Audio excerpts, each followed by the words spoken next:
Hi all. On this video, I'm going to explain how we can use a simple checklist to make our sprint refinement meetings better. We have tried this.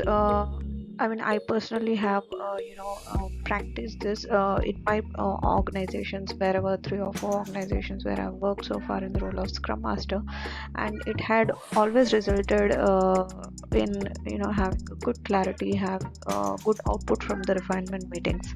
So let's see what this checklist is. Right, so the checklist can be specific to an epic. What we can do is we can probably attach it to the epic. At the epic level we can maintain this, and if the stories are spread across multiple sprints, we can maintain one copy for each sprint, which should be very specific to the stories which are planned in that particular sprint, and anyone can refer to it and see how well the requirement was really understood. So let's see what this checklist has. So one first one would be the epic id, the planned sprint, and then the number of stories. As I said, we might not be planning all the stories in one sprint only, because of dependencies, because of the capacity, and there could be multiple reasons for not planning. So we can list down the tickets which we are planning in this particular sprint, or we plan to plan the tickets. That's it, we can mention here. And then the questions to the team would be like, is the requirement clearly described on the management tool like Jira? So it is expected out of the team that they go through the write-up which is mentioned in the tool, and give a confirmation to the scrum master and the product owner that they have understood and the requirement is clear to them. And then comes the critical part of the story, which is the acceptance criteria. So we can explicitly ask the teams if the acceptance criteria is mentioned clearly on the Jira ticket, and if and also it is important that at the time of the demo, when we do the sprint review, will we be able to go through all the points which are mentioned in the acceptance criteria as part of the demo. So that discussion has to happen in the refinement meeting. And then what kind of business value this particular feature is bringing in, and then are the UI and the UX assets made available to the team. We really want the teams to have these kind of assets much before the development work starts, so as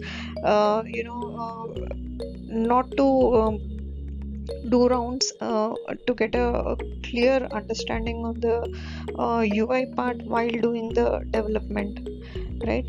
And then the upstream and the downstream dependencies, like do I need something, is somebody waiting for me for anything, though that kind of discussion has to happen here. And as part of the refinement, many a times the teams and the product owner, because it's the first time we are developing a new feature, we make many assumptions. But as the refinement sessions happen, we need to close these assumptions, and there should not be any assumptions anymore by the time we start the development. So if we have made any, let us list it down, and we can discuss in the next refinement meeting whenever we plan if that assumption is closed or not. And then, is there any foreseen risk in finishing the epic? Is there any infra dependency? So we'll have to identify all the internal and external dependencies before we start the development, and see to it that it's not stopping us for the smooth flow of the development process. And the next one is, has the team understood the end user perspective? This is very important from the QA angle as well, because it is important to write the cases from the end user perspective. And I feel it's also important for the developer to think the requirement in this angle, right? And is the team aware of the tentative delivery timeline? right? So often what we do is we commit for a delivery of a particular feature to the external stakeholders, but then we also do come back and look at our capacity which we have, look at all the factors like the dependencies, the resources which we have, and come up with an estimate and communicate the same. So it is important that a team understands the expectation of the delivery of this particular feature. And in a way we are talking about the ownership which the team has to take in the development process of a particular feature, I should say. And then comes we can explicitly once again ask the QA if they have understood the requirements, because often we do not concentrate much on the QA whenever we do the requirements, right? But it is equally important for both the development and QA to understand the requirement well. And finally, when we are closing the refinement process, are we able to estimate all the user stories which we have discussed right now, right? So that is the most important part. And many a times what happens is many of the stories we might not be able to test because of unavailability of the linked front end ticket, or because of uh,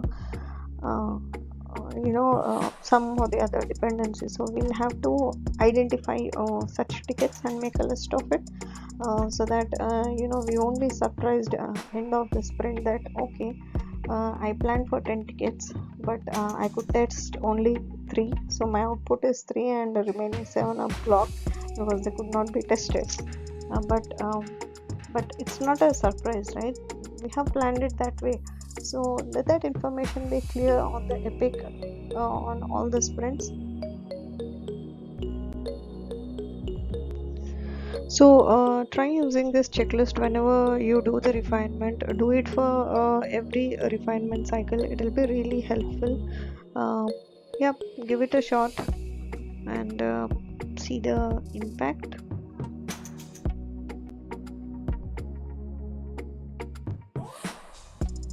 If you have liked the information on this video, do like and share the video, and please subscribe to the channel for similar content. Thank you.